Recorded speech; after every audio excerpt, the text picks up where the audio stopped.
All right, guys, I'd like to talk now about positioning on top of the 50-50. This is an important thing to do. The 50-50, I'm going to keep reiterating this. If you know me personally, you know I beat everything I say to death, so you'll have to bear with me. I'm sorry.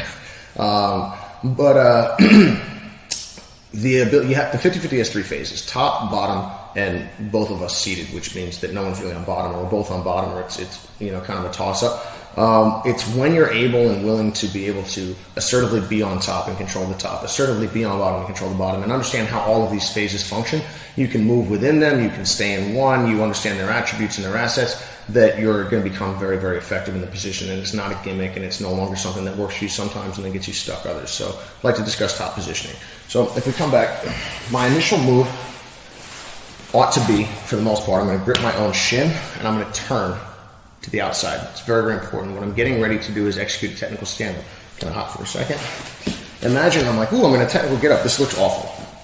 Versus now my body's in alignment, my head's up, my back is straight, my knees and my shoulders are pointing in the same direction. I post my foot, I post my hand, I execute a technical stand-up, and I begin to build my base. This is how 50-50 functions. However, the second that people start grabbing each other, they start doing all kinds of bizarre things with their body that are really, really, really counterproductive and take you out of powerful position. So if we come back, I'm going to turn myself to the inside, or I should say the outside, and I'm turning my entire frame. Again, I can't overstate, if you turn like this, you haven't turned, you're just looking. There's a difference between moving your eyes and your head and moving your body. So I want to turn like Batman, like if I couldn't turn my neck. Now, I'm going to post my hand, post my foot, digging my foot solidly into the floor, technical stand-up, and I'm going to reposition my hand.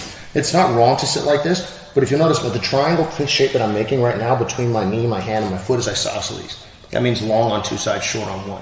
So if I make it equilateral, like about equal-ish on each side, I'm going to find that my base is equally sturdy in all directions. And that's going to give me a lot of stability. So 1, 2, and I position my chest in the middle of my points. So now with my right hand, this is an important, my right arm, I should say, Barry.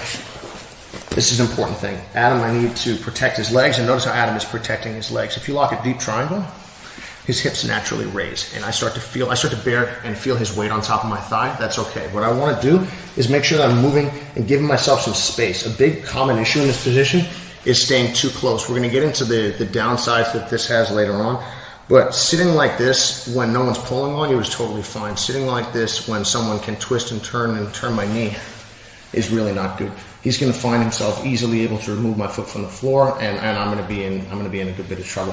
So hand and foot on the floor, toes pointed to the outside when you can. They can point forward, but really, since I'm turning my body to my left, my toes ought to be pointed to my left, because really, are they pointed away from him, or are they pointed forward from me?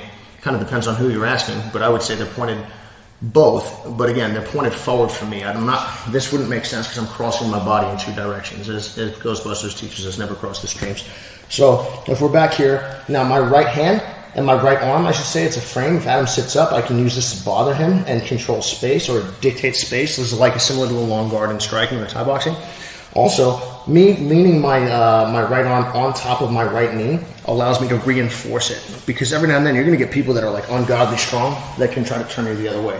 The interesting thing, and this is the reason that I fight at 155, sometimes I fight at 145, is nobody feels strong. It's just not that big a deal. If you are 15 pounds heavier than me, you're just not that strong. It doesn't mean that you can't be strong, but no one has ever wrestled someone, no one's ever lost a fight, random thought, because the other person is 8 or 10 pounds heavier. Plenty of people have lost a fight because they've cut an additional 8 or 10 pounds. Strength difference doesn't really matter at that, it's not a huge deal in my experience, but I'll tell you what, if someone's 30, 40 pounds heavier than you, mass and strength can be a huge deal. So that's where oftentimes you're going to really be happy that you reinforced your leg. And that is an interesting and unique thing about jiu-jitsu, is that oftentimes we compete well outside of our weight class. So 1, 2, and I can reinforce my own leg, and this settles me. Now, I've gone from the seated phase, the neutral phase, to the top.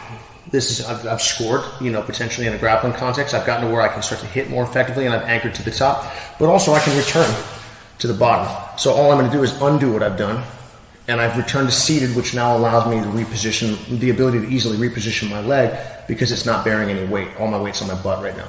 So if I want to start to get up, we're good. I'm like, this feels awkward because his weight's settling on my hip.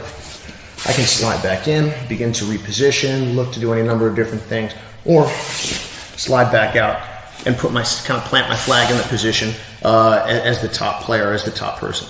Each phase, like top, bottom, or standing has certain value and certain attributes, which we're going to discuss more later, and the ability to transition comfortably between them is very important. Right now I feel based, I feel stable, I'm not leaning and crossing my body, head up, back straight, turning away.